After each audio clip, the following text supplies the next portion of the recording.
अस्सलाम वालेकुम। उम्मीद है आप सब खैरियत से होंगे।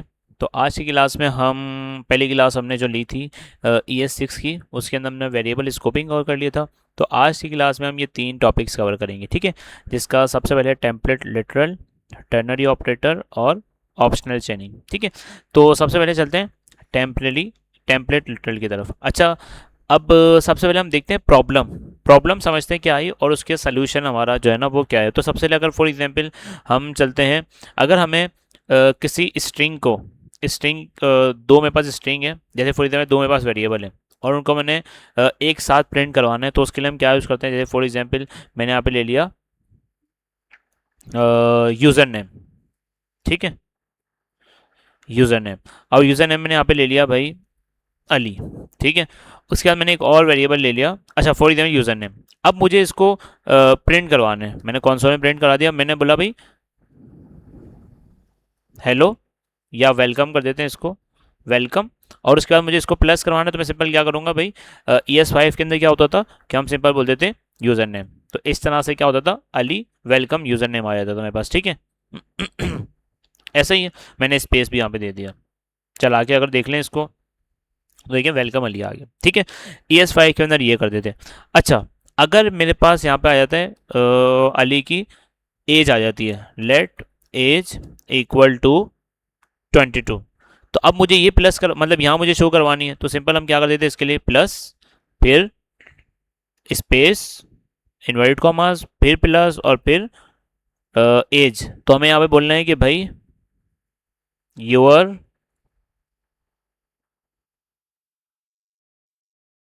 एज इज, और क्या एज है वो हम यहाँ पे ऐड कर देते हैं, क्या भाई एज, ठीक है। तो वेलकम यूजर नेम जो भी उसका होगा आ जाएगा, योर एज इज जो भी उसकी एज होगी, ठीक है। तो देखिए क्या आ गया भाई, welcome Ali your age is 22, ठीक है। अच्छा, अब वापस आते हैं कि भाई लेट क्या है भाई हमारे पास सिटी, ठीक है। अब सिटी में यहाँ पे ऐड करता हूँ इसकी कराची, ठीक है।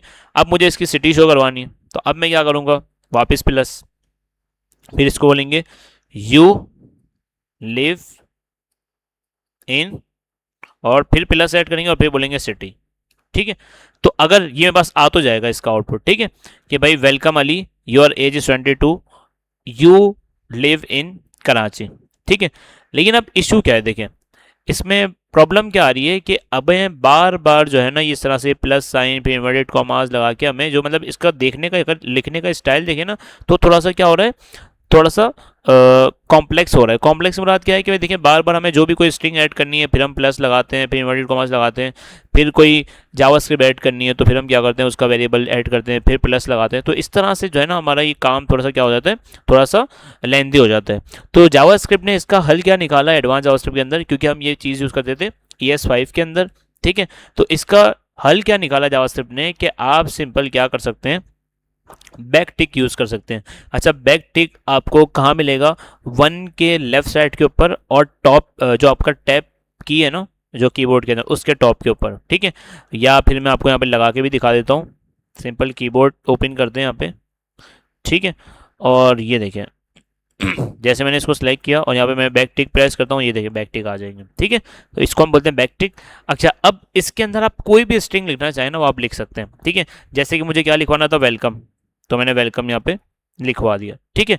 अब मुझे यहाँ पे लिखनी है जावास्क्रिप्ट, क्योंकि ये यूज़र नेम तो मेरे पास कहाँ से आएगा, ये जो यूज़र नेम हम यहाँ पे लिखवा रहे थे जावास्क्रिप्ट के थ्रू। लेकिन पहले हम क्या कर रहे थे, प्लस फिर इन्वर्टेड कॉमास फिर प्लस, इस तरह से कर रहे थे। इन बैक टिक के अंदर जो हमारा टेम्पलेट लिटरल वाला कॉन्सेप्ट है वो क्या है कि अगर आप स्ट्रिंग के अंदर अगर बैक टिक आप यूज़ करते हैं और उसके अंदर आपको जावास्क्रिप्ट यूज़ करनी है, तो आप सिंपल लगाएंगे डॉलर साइन और कर्ली ब्रैकेट। यहाँ पे आप अपने जावास्क्रिप्ट के वेरिएबल्स फंक्शन जो भी जावास्क्रिप्ट वाली चीज़ है वो आप यहाँ पे यूज़ कर सकते हैं। तो मैंने सिंपल यहाँ पे बोल दिया यूज़र नेम, ठीक है, यूज़र नेम, ठीक है। तो अब मेरे पास अगर देखने जाएं आप तो मेरे पास यहाँ पे क्या आ जाएगा, यूज़र नेम आ जाएगा, ठीक है। बिल्कुल सेम उसी तरह से आउटपुट आ रहा है। अच्छा, अब मुझे ऐड करना है योर एजेस, तो मैंने सिंपल यहाँ पे बोल दिया इसको, मुझे कोई प्लस कोई इन्वर्टेड कॉमा लगाने की जरूरत नहीं है, मैं सिंपल स्पेस दूंगा योर एज, ठीक है। और यहाँ पे अब मुझे वापस उसकी एज दिखानी है, तो मैं सिंपल बोलूंगा dollar sign inverted dollar sign curly bracket, और अब मुझे एज का वेरिएबल दिखाना है। अगर आपको बैक टिक के अंदर जावास्क्रिप्ट शो करवानी है तो उसके लिए आप याद रखिएगा कि आपको डॉलर साइन और कर्ली ब्रैकेट यूज़ करने, देन आप अपनी जावास्क्रिप्ट यहाँ पे लिख सकते हैं, वरना आप नहीं लिख सकते। जैसे कि मैं इसको बोल देता हूँ यहाँ पे एज, तो मैंने एज कर दिया। तो अब यहाँ पे आगे चला के देखिए हम, तो मेरे पास यहाँ पे क्या शो हो रहा है, अच्छा एज इसके साथ कनेक्टेड है, ठीक है। तो मैं चाह रहा हूँ स्पेस आ जाए, तो हम पहले क्या कर देते, प्लस लगाए, फिर इन्वर्ट कॉमन लगाए, फिर स्पेस का, तो मैंने सिंपल यहाँ पे क्या कर रहा हूँ स्पेस, तो ये सिंपल इसका स्पेस ऐड हो चुका होगा, ठीक है। अच्छा लास्ट चीज हमारी क्या है, यू लिव इन सिटी, ठीक है। तो मैंने बोल दिया इसको सिंपल यू लिव इन। अच्छा अब मैंने आपको एक चीज़ क्या बताई कि अगर आपको जावास्क्रिप्ट लिखनी है तो आप डॉलर साइन कर्ली ब्रैकेट के अंदर ही लिखेंगे, वरना अगर आप यहाँ पे बोलते हैं सिटी तो इसको समझ नहीं आएगा, और ये क्या करेगा ये देखें, ऐसे क्या हो जाए, यू लिव इन सिटी। तो अगर आपको जावास्क्रिप्ट लिखनी है तो आप सिंपल इसको कर्ली ब्रैकेट के अंदर रखेंगे और उससे पहले आप डॉलर साइन लगा देंगे, ठीक है। तो ये सिंपल आपका टर्नरी जो टेम्पलेट लिटरल है वो आपको यहाँ पे इंट्रोड्यूस किया जावास्क्रिप्ट ने एडवांस जावास्क्रिप्ट के अंदर। क्यों? क्योंकि अगर आप देखने जाए ना तो ये वाला सेंटेक्स जो है ना थोड़ा सा लेंथी भी हो रहा था और समझने में मुश्किल भी आ रही है। अब जैसे अभी तो 3 ही है, कल को यहाँ पे आ जाता है इसका क्लास नेम भी आ जाता है, इसका ग्रेड आ जाता है, इसकी परसेंटेज आती है, बहुत सारी चीज़ें। तो मेरे ख्याल से अगर देखा जाए तो यहाँ पे एक चीज़ यहाँ पे नोट करें कि इसका सेंटेक्स थोड़ा सा क्या हो रहा है, लेंथी हो रहा है, और ये हमारे बिल्कुल समझने में भी ईजी है और सिंपल, बार बार हमें प्लस साइन और बैक और प्लस साइन इन्वर्टेड कॉमास लगाने की ज़रूरत नहीं है। स्पेस के लिए हमें इन्वर्टेड कॉमास अलग से लगाने की जरूरत नहीं है, हमें सिंपल किस तरह स्पेस दे देते हैं, सिंपल ये अगर स्पेस चाहिए हम स्पेस देंगे, हमारे पास स्पेस यहाँ पे ऐड हो जाएगी, ठीक है। तो ये हमारा फर्स्ट टॉपिक था टेम्पलेट लिटरल, जिसने हमारी क्या प्रॉब्लम सॉल्व की। अगर हमें स्ट्रिंग को डिवाइड करना है कि जावास्क्रिप्ट भी उसमें शो करवानी है और स्ट्रिंग भी शो करवानी है, तो हम इस तरह से इसको बार बार प्लस साइन यूज़ करके नहीं, बल्कि एडवांस जावास्क्रिप्ट का जो नया फीचर आया है टेम्पलेट लिटरल, उसका यूज़ करके हम इसको यूज़ कर सकते हैं, ठीक है। जिससे हमारा काम भी जल्दी हो जाता है और सेंटेक्स भी ईजी होता है, समझने में भी देखने में भी ईजी होता है, ठीक है। तो ये हमारा पहला टॉपिक यहाँ पे ख़त्म हो चुका है, ठीक है, ठीक है। और यहाँ पे ऊपर हम हेडिंग भी ऐड कर देते हैं जिसको हम बोल देते हैं टेम्पलेट लिटरल। अच्छा सेकंड चीज़ हमारी क्या रही है, सेकंड चीज़ अगर हम देखें तो सेकंड चीज़ हमारी क्या है, टर्नरी ऑपरेटर, ठीक है। अच्छा टर्नरी ऑपरेटर हमारा क्या काम करता है, अच्छा अब इसकी प्रॉब्लम समझें। टर्नरी ऑपरेटर बेसिकली अगर आपने, चलें इसको पहले चला के देखते हैं। मैंने सिंपल यहाँ पे एक लेट एज इक्वल टू 18, ठीक है। अब आपको होता है कि मुझे सिंपल पता है क्या करना है, मुझे ये करना है कि उसकी एज अगर, जो भी यूज़र है उसकी एज अगर 18 से ज़्यादा है तो मुझे शो करवा देना है अडल्ट, अगर 18 से कम है तो मैं बोल दूंगा चाइल्ड, ठीक है। तो चलते हैं, तो अगर हमें इफ़ यूज़ करना है, अगर आपने इससे पहले इफ़ यूज़ किया है ES5 के अंदर, तो हम सिंपल क्या कर देते हैं, हमें चेक करवाना है तो सिंपल इफ़ की कंडीशन लगा देते और सिंपल यहाँ पे बोल देते थे हम कि भाई एज ग्रेटर देन इक्वल हो या ग्रेटर देन हो किसके, 18 के। तो आप यहाँ पे क्या कर दो, कंसोल के अंदर शो करवा दो कि अडल्ट, ठीक है। लेकिन अगर कंडीशन फॉल्स हो गई, क्योंकि आपको होता है इफ कब चल जाता है, कंडीशन ट्रू होती है, तो कंडीशन अगर फॉल्स हो गई तो अब क्या चलेगा, एल्स, और एल्स के अंदर हम क्या शो करवा देंगे, अगर कंडीशन फॉल्स हुई तो हम शो करवा देंगे यहाँ पे चाइल्ड, ठीक है। अच्छा ये पहले हम ES5 के अंदर करते थे। अब ES6 के अंदर क्या नया टॉपिक इंट्रोड्यूस हुआ है जिसको हम कहते हैं टर्नरी ऑपरेटर। अच्छा अगर इसको चला के देखें तो आपको होता है यहाँ पे क्या आएगा, अडल्ट ही आएगा और अडल्ट यहाँ पे आ गया। अच्छा अब इसका भी शॉर्ट सेंटेंस देखिए, अभी हमने कितने लाइन में काम कर दिया, ये 5 लाइन में, 6 लाइन में, 5 लाइन में हमने काम कर दिया, ठीक है। अब इसका अगर आपको एक ही इफ़ यूज़ करना है, ठीक है, वैसे तो मैं अभी आपको आगे बताता हूँ, अगर आपको एक ही इफ़ यूज़ करना है तो इसका शॉर्ट कोड जो है ना, या शॉर्ट सेंटेक्स आपको दे दिया ES6 ने कि आप सिंपल क्या करें, ये तो आपने ऑलरेडी किया हुआ है, आप सिंपल क्या करें, आपने मेरे को बनाया हुआ ऊपर इफ़, अच्छा ये कोड बंद करते हैं और वापस यही काम करते हैं, ठीक है। आपने बोला if age, sorry let age equal to 18, ठीक है। और नीचे आके सिंपल आप क्या कर सकते हैं, टर्नरी ऑपरेटर के अंदर क्या करते हैं, आप सिंपल जो है ना इफ़ देन एल्स जो आपको लगाना होता है वो सिंपल आप किस तरह लगाते हैं, एज ग्रेटर देन इक्वल हो 18 के, तो आप लगाते हैं यहाँ पे क्वेश्चन मार्क कि भाई अगर इफ एज, मतलब ये आपकी कंडीशन हो गई कि एज ग्रेटर देन 18 हो, देन आपने क्या करना है, अगर कंडीशन ट्रू हो तो आपने क्या करना है, मैंने बोला इसको शो करवा दो आप अडल्ट, ठीक है। इसको वो शो करवा देते हैं console डॉट लॉग और यहाँ पे शो करवा देते हैं अडल्ट, ठीक है। और अगर आपकी कंडीशन फॉल्स हो तो हम यहाँ पे लगाते हैं कॉलन, और फिर अब कंडीशन फॉल्स जो हमारी होती है, फॉल्स कंडीशन के हमें क्या दिखाना था, ये चाइल्ड, तो हम सिंपल यहाँ पे चाइल्ड लिखा देते हैं। तो ये हमारा क्या हो गया, ES6 के अंदर शॉर्ट सेंटेंस हो गया इफ का, कि अगर आपको सिंपल एक कंडीशन ही चेक करनी है तो आप सिंपल इस तरह से टर्नरी ऑपरेटर यूज कर सकते हैं, जिससे फायदा क्या है कि आपका कोड भी शॉर्ट हो गया और समझने में भी ईजी हो गया, ठीक है। बार बार हमें curly bracket, round bracket, if, else ये सारी लगाने की हमें जरूरत नहीं है। आप सिंपल, अच्छा ये सारा काम आप एक लाइन में भी कर सकते हैं, ठीक है। एक लाइन में किस तरह कर सकते हैं, लेकिन एक लाइन में आप अगर करेंगे, ठीक है, इस तरह से एक लाइन में भी आप कर सकते हैं, लेकिन अगर समझ ना आए तो सिंपल आप दूसरी लाइन के अंदर भी कर सकते हैं, कोई इशू नहीं है इसके अंदर, ठीक है। लेकिन यहाँ पे आप चीज़ें एक चीज़ नोट करें कि देखिए अब अगर इसको चला के देखिए आउटपुट, तो इसका आउटपुट भी सेम अडल्ट ही आएगा, ठीक है। अच्छा ये समझना ज़रूरी है, देखिए इसका काम ये किस तरह करता है, पहली इसके पास होती है कंडीशन, ठीक है। अगर कंडीशन इसको मिलती है ट्रू, अगर कंडीशन मिलती है ट्रू तो ये क्वेश्चन मार्क के बाद जो आपके पास वैल्यू होती है ना उसको शो करवाता है ट्रू। अगर कंडीशन होती है फॉल्स तो आपकी सेमी कॉलन के बाद आपकी जो फॉल्स वाली वैल्यू है वो आप यहाँ पे शो करवा सकते हैं, ठीक है। तो पहले कंडीशन चेक करते हैं, हमने कंडीशन चेक की, अगर कंडीशन ट्रू होती है तो हमने क्वेश्चन मार्क के बाद वो शो करवा दी, और अगर कंडीशन फॉल्स होती है तो हमने सेमी कॉलन के बाद यहाँ पे, सॉरी कॉलन के बाद यहाँ पे हमने शो करवा दी, ठीक है। तो इस तरह से कंडीशन चेक कर रहा होता है, और टर्नरी ऑपरेटर ने सिंपल आपकी आसान आपके लिए क्या कर दिया कि सेंटेक्स बिल्कुल शॉर्ट कर दिया, एक लाइन के अंदर आपकी इफ की कंडीशन, जो कंडीशन है वो लग जाती है। चले एक और प्रैक्टिस हम यहाँ पे इसकी करके देखते हैं। क्या भाई, मैंने बोला लेट मार्क्स, ठीक है। अब मार्क्स मेरे कितने हैं भाई, 50, ठीक है। अब अगर मार्क्स मेरे, सॉरी इसको कर देते हैं हम 60, ठीक है।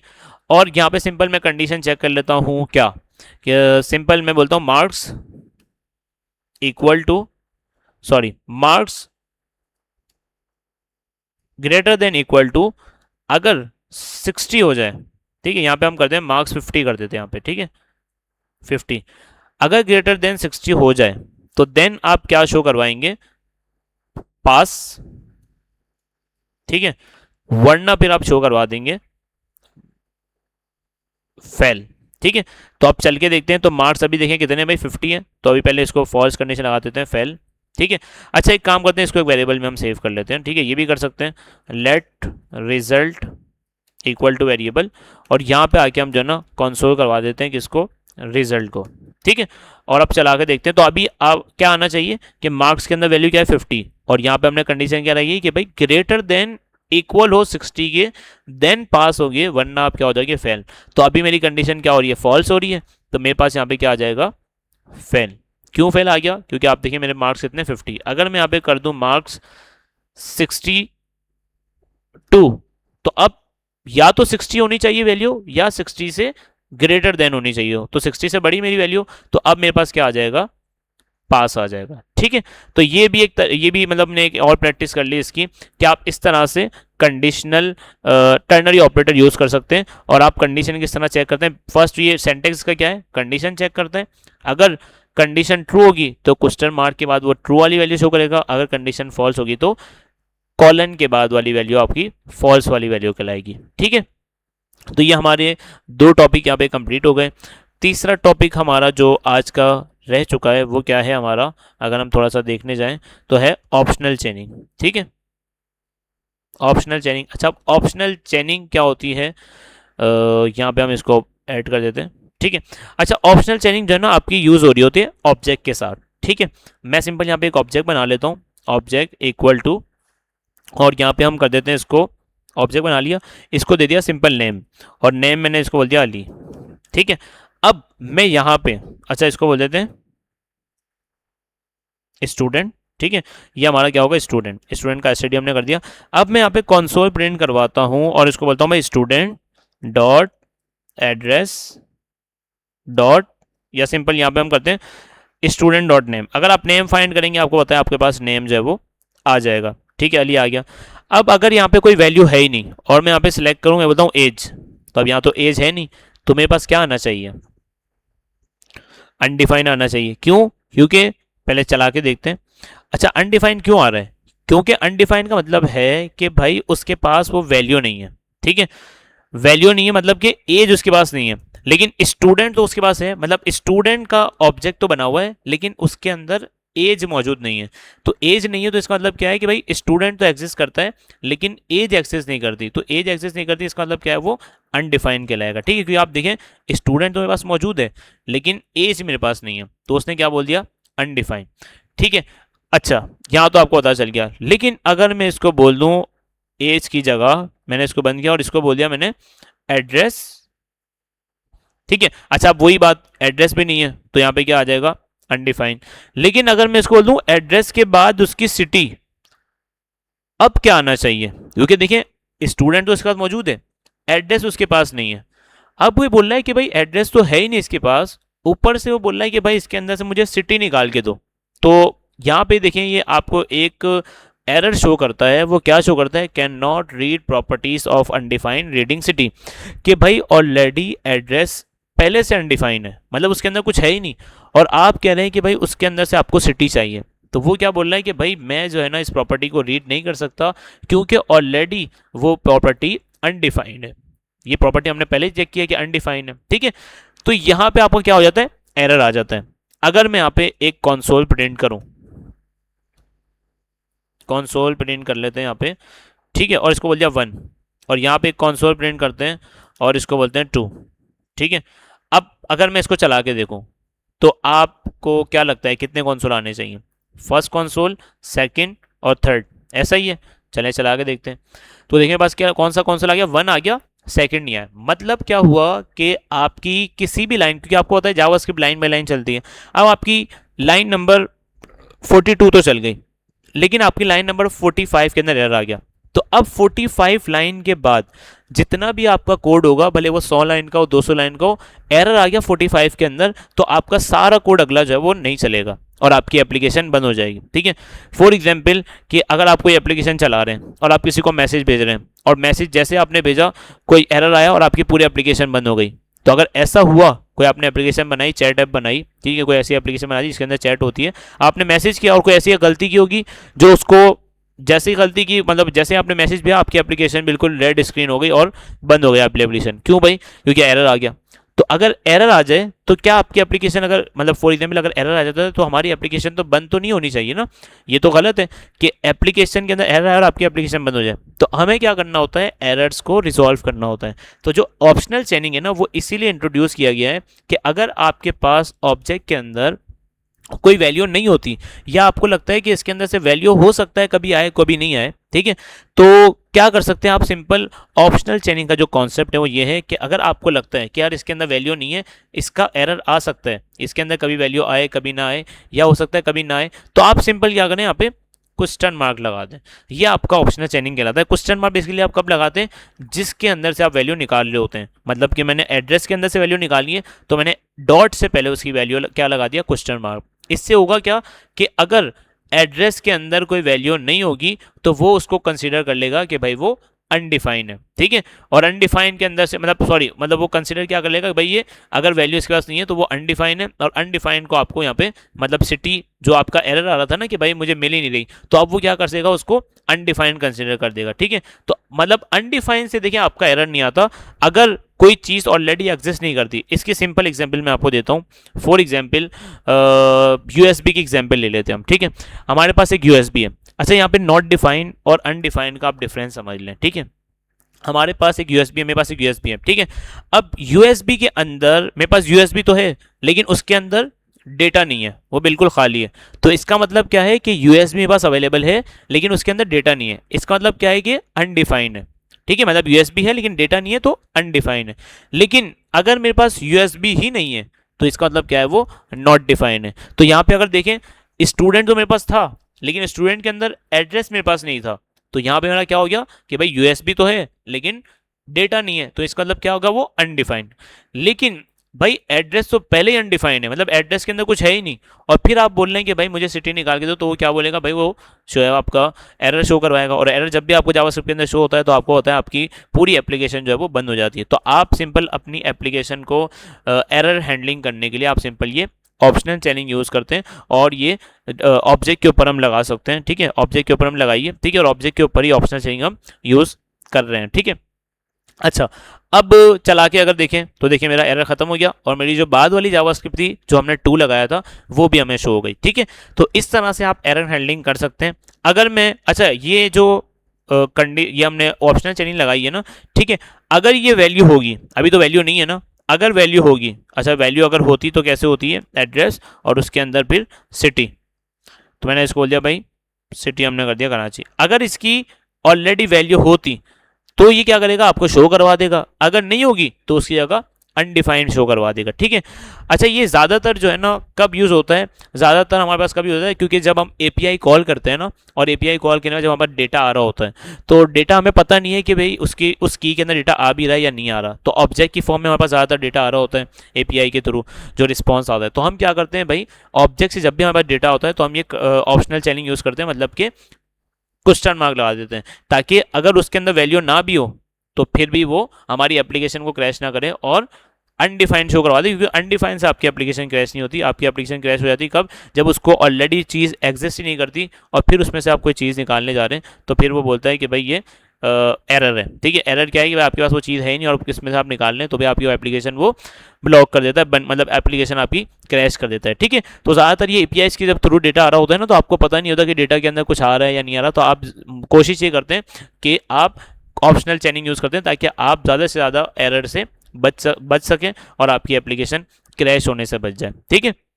तो ऑप्शनल चेनिंग सिंपल हमारा ये क्वेश्चन मार्क था, ठीक है, ये हमने देख लिया कि अगर वैल्यू नहीं है तो आपको वो अनडिफाइंड शो करवा देगा, ऐसा नहीं कि आपकी एप्लीकेशन क्रैश हो जाए, ठीक है। तो आज की क्लास के अंदर हमने 3 टॉपिक कवर किए, और इन 3 टॉपिक के अंदर हमने क्या सीखा भाई, टेम्पलेट रिटर्न हम क्या भी यूज़ कर सकते हैं अगर हमें अपनी स्ट्रिंग को बिल्कुल जो है ना वो शॉर्ट करना हो, ठीक है, और मतलब ये ज़्यादा लेंदी ना हो जाए, और शॉर्ट फॉर्म के अंदर हमें अपने स्ट्रिंग को भी और जावास्क्रिप्ट को एक ही साथ प्रिंट करवाना हो, तो उसके लिए हम टेम्पलेट रिटर्न यूज़ कर सकते हैं, ठीक है। और उसके साथ साथ फिर हमने टर्नरी ऑपरेटर देखा, जिसमें हम अगर इफ़ कंडीशन हमने लगाई हुई है, ठीक है, तो उसका सेंटेक्स हमारा शॉर्ट हो गया, उसके लिए हमने सिंपल टर्नरी ऑपरेटर देखा।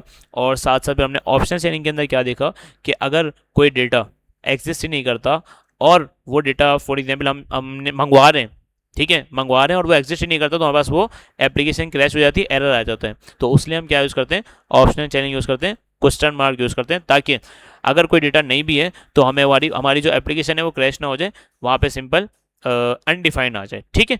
तो इस तरह से आपने आज की क्लास के अंदर ये 3 टॉपिक कवर किए एडवांस जावास्क्रिप्ट के, तो मतलब ES6 के। तो मज़ीद इसी तरह से आगे आने वाली जो क्लासेस हैं उसके अंदर मज़ीद टॉपिक्स कवर करेंगे।